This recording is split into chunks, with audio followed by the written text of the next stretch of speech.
घने और शांत जंगल के ऊपर अचानक आसमान काला पड़ गया। बादल गरजने लगे, पेड़ झूमने लगे और जानवर घबराकर इधर-उधर भागने लगे। तभी आसमान से एक चमकीली रोशनी उतरी। कोई उल्कापिंड नहीं, बल्कि एलियन जहाज था। एलियन धरती के जंगलों से जानवरों को पकड़कर अपने ग्रह पर ले जाना चाहते थे।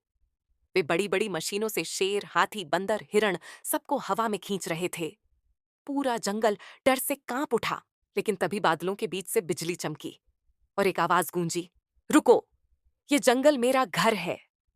वो था रात, यानी गरज, एक सुपर हीरो जो तूफानों और बिजली को नियंत्रित कर सकता था। उसके आगमन से ही आसमान में बिजली की लकीरें नाच उठीं और तेज हवा ने एलियनों की मशीनें हिला दीं।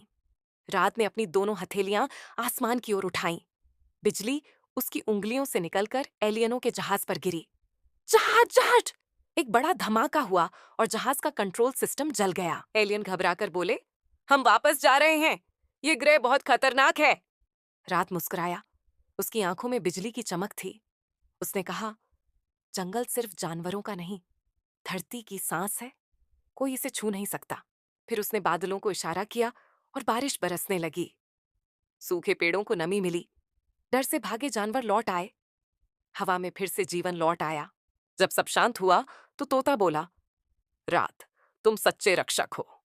रात मुस्कुराया और कहा, जब तक आसमान में बिजली है, जंगल कभी अकेला नहीं रहेगा।